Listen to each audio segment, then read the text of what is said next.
Welcome back, Mets fans, to a brand new episode of Raise the Apple. We are a week into the regular season. We are back, and the Mets are off to a 3-3 start after winning 2 out of 3 to start the season against the Pirates. The Mets come back down to earth a little bit and lose 2 out of 3 against the Cardinals. They are back in action tonight, their first taste of West Coast action of the season, as they are heading to San Francisco to battle the Giants for 4 games, who have also been a little sluggish out of the gate. And it's been a very interesting first week, not only for the Mets, but for Major League Baseball entirely, with the ABS system making its debut, with the Marlins getting off to just a fantastic start, with Connor Griffin getting called up by the Pirates today and getting extended. It has already been a action-filled week, first week back for Major League Baseball. But let's start with the New York Mets. After opening day scoring 11 runs, the offense has done nothing but score 12 runs since then. Opening day, offense comes out firing with some help of Oneil Cruz. Beatty with the 3-run triple. And then Oneil Cruz loses another ball in the sun to score more runs. Carson Bench hits his first career home run, which is awesome. And Freddie Peralta had a solid outing. First time through the rotation, starters have looked great. Senga looked phenomenal. I think Senga is going to be the difference maker for this team throughout the season. I think if Senga is healthy and back to some sort of what he was in his almost Rookie of the Year campaign in his first season, I think the Mets are in a good spot. And then Freddie Peralta was the first starter to make his second start, and he looked great in round number 2. Bullpens look solid.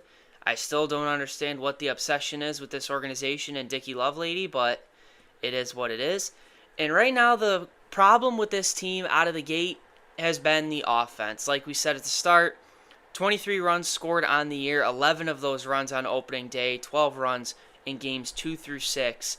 And really, it's tough to criticize it because it is only 6 games in, but it is also noteworthy of what we've seen 6 games in. And I think right now the bugaboo with this team is the offensive inconsistency, the lack of clutch hitting, the lack of timely hitting.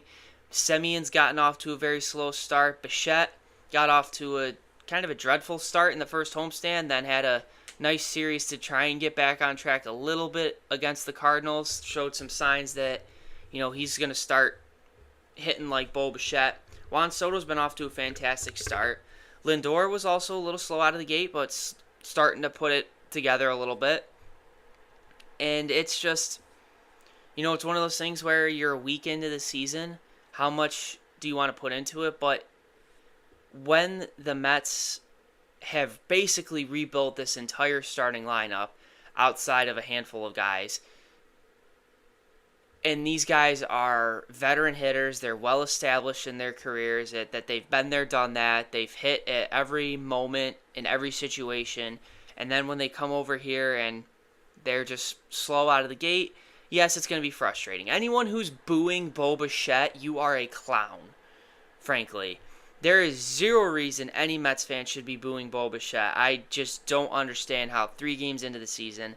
That's just kind of, though, how this fan base can be at times, especially being a New York sports fan. I guess that's just, I know Bo Bichette took it like a champ when he was basically saying, he said that he was surprised it took this long, but anyone who's booing any player on your team 3 games into a 162 game Major League Baseball season, that is just, to me, that's insane. I don't understand that.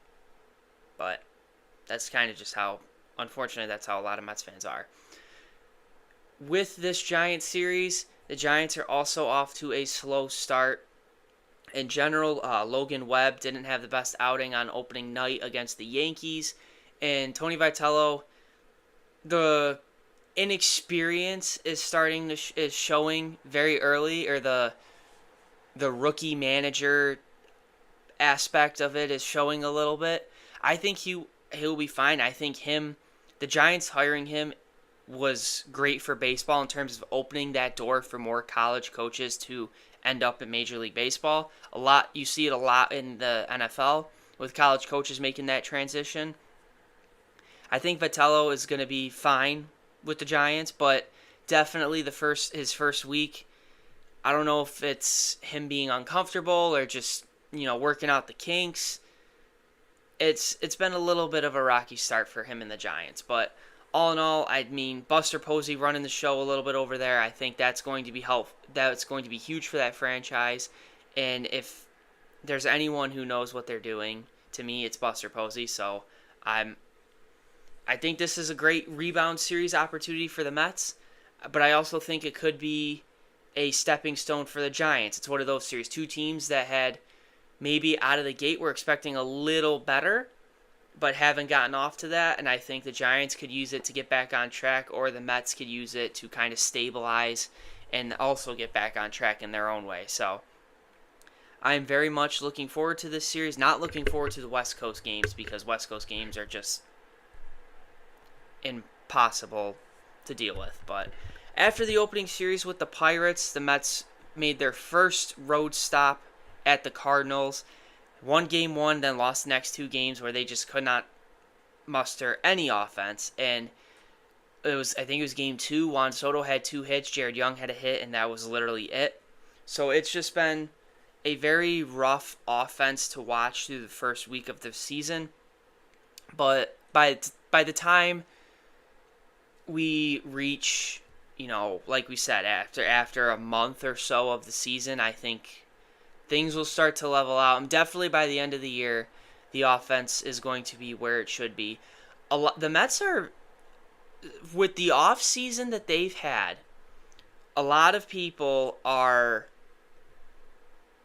kind of writing off the Mets, where it was, oh, what is this team going to be? What is this team going to do with no Alonso, with no McNeil, with no Nimmo, with no Diaz? And then they rebuild, bringing in Polanco and Bichette and Semien and Luis Robert and Devin Williams and Freddie Peralta. What is this team going to be? I still think it's a World Series caliber team. And I think that people are starting to see it just from the first couple games that this team can compete once everything starts clicking and everything gets back into fold. You do have to remember that this does matter. There's a lot of new faces on this team, and it is going to take a little time for them to get used to playing with each other. That is part of baseball. You're not going to be able to pick up, within 30 seconds a whole new set of teams. It's very rare where you see within that instant where people start gelling right out of the gate and they're playing like they've been playing together for 10 years. They have to build that chemistry back up with each other, build that trust with each other, and I think come the end of the season, the Mets are going to be fine. It's just been a little sluggish out of the gate. I mean, Alvey homered opening day and has been kind of back to old Alvey a little bit with chasing out of the strike zone. Carson Bench, came out with a great opening day and then has kind of struggled a little bit since then. It's just, it's a week into the season. What are you going to do a week into the season?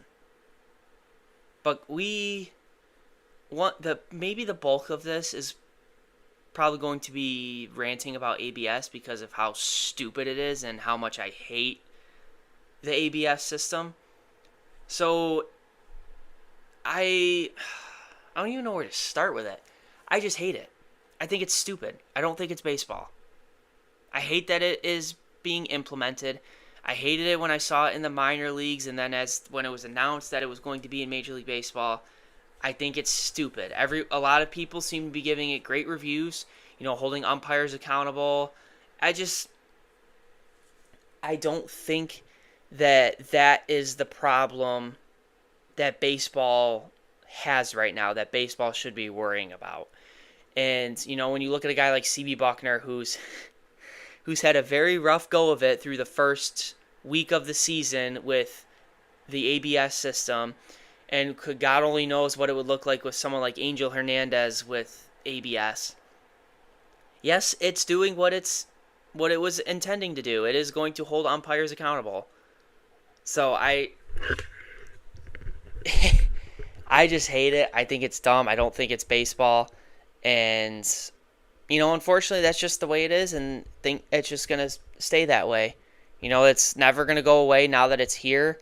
And I don't know. I just hate it. I think it's dumb. Maybe I'm too much of a baseball purist, but to me, it's just not baseball. Like, the ump calls what they call. Part of the lore of older baseball is seeing those arguments where the manager comes out of the dugout, or some random player who's getting a day off that day is chirping from the dugout, gets ejected, comes out, and it's getting face to face with the ump, arguing balls and strikes or arguing whatever with the umpire. And I just think that baseball's going in a direction with adding technology that is just, to me, I'm not really the biggest fan of it. I think there are more pressing matters in Major League Baseball than umpires calling balls and strikes. I know that may sound naive and ignorant, but, I think a bigger problem is we may not have baseball next year. The season may be shortened next year. We may have some labor stoppages because of the CBA agreement. We have blackout restrictions, and fans can't even watch games without using, Stream East or any of those other illegal streaming platforms. They can't even watch their own team if they pay for all these streaming services, and then they get blacked out. It's just, there are so many more, to me, pressing issues in Major League Baseball than implementing the automated ball strike system. But again, I'm definitely in the minority of that. I just hate it. I think it's stupid, and I wish it was never implemented into Major League Baseball. But that's kind of, unfortunately, how it is now. So we didn't get to do this at the start of the off season. Life just kind of got a little crazy, running around a little bit. But some predictions.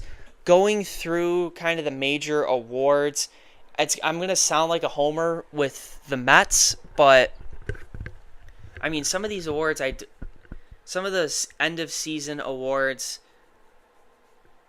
I don't know how you go against the Mets on the National League side. I mean, you could gush over the Dodgers, but I really do think the Mets are going to be that good this year. So that's why I do have the Mets winning the NL East.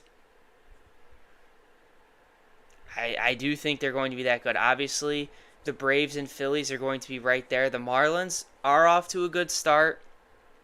The Marlins are not going to be the same old Marlins. They're going to traumatize a lot of teams. They're going to annoy a lot of teams.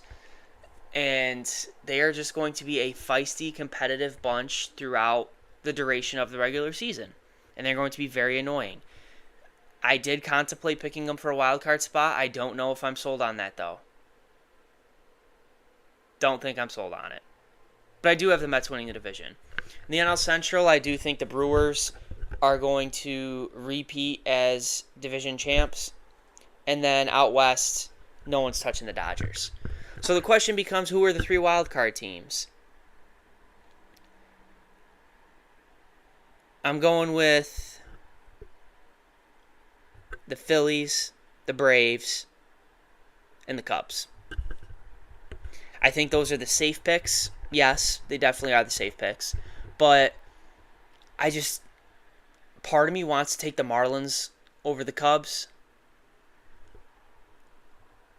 I don't know if I see 4 teams out of the NL East, though. I could see it. That is the only division I think that is possible for. But I got to go with the Phillies, Braves, and Cubs for the wild card spots. Because the Phillies and Cubs, they're just the way their rosters are constructed. They're built to win and win now.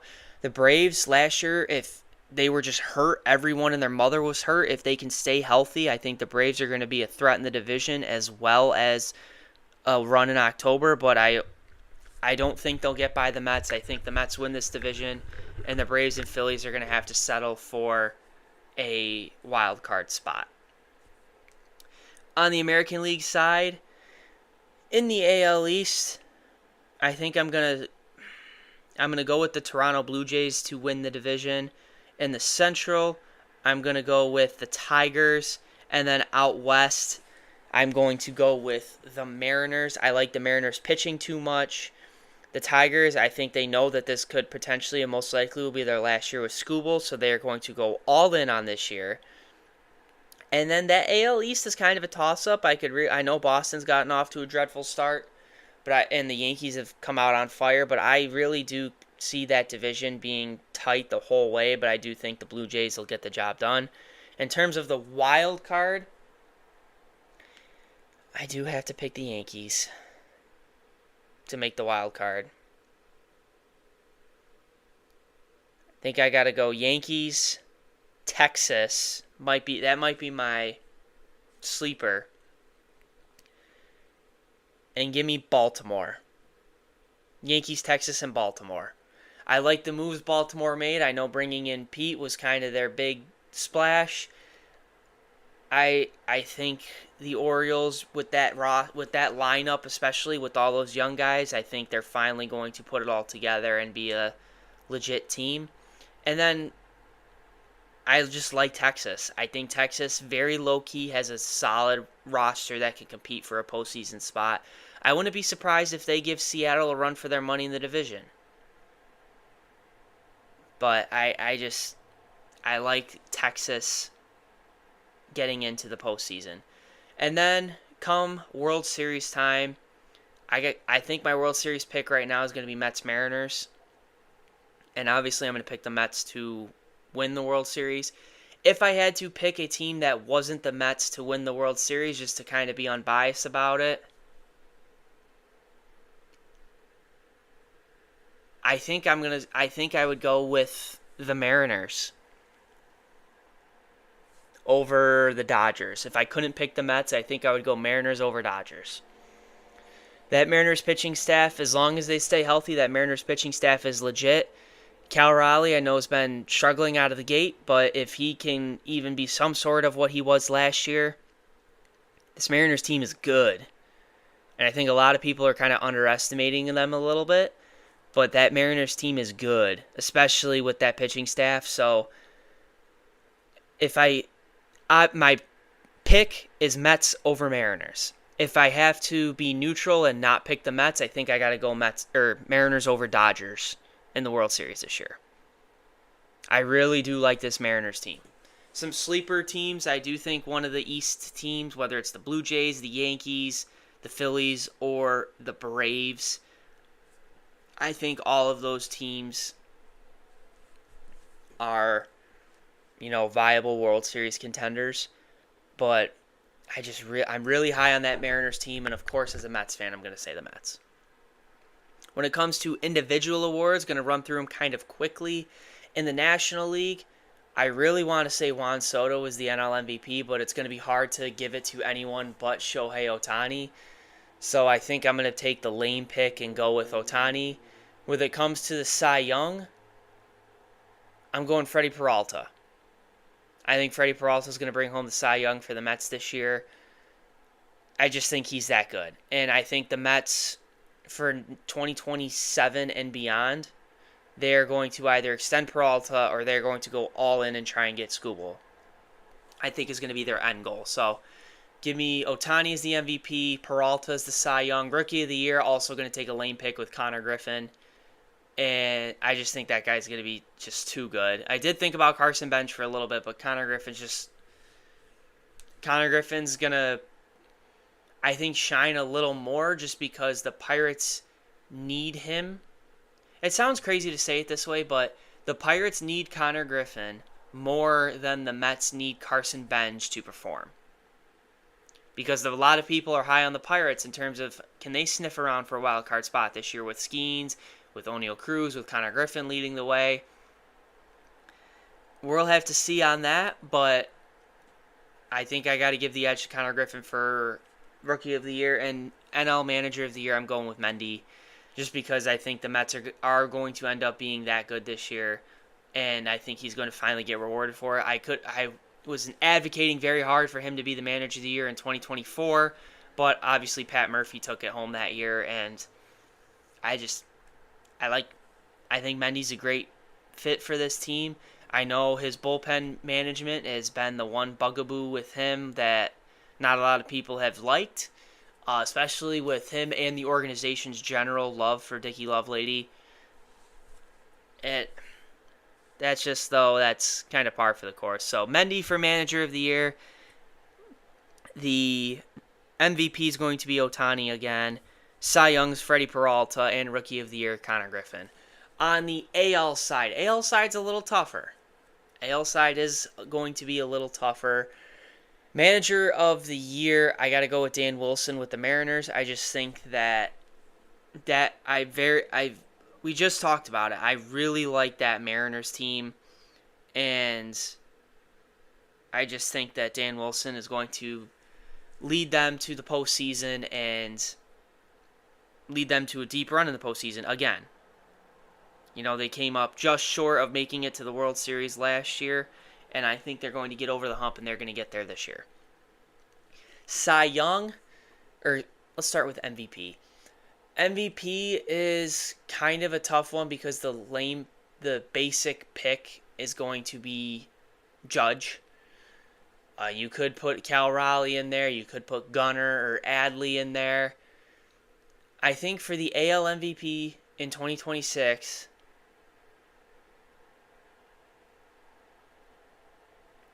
give me Vladdy. Give me Vladdy Jr. as the 2026 AL MVP. That's definitely not a popular pick. I can guarantee, I feel very confident in saying that is not going to be a popular pick among people. But I think Vladdy is...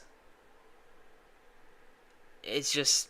I don't even know how to describe it. I think Vladdy is that special of a talent, and I'm trying to see if I can find who the betting odds are favorite for the MVP.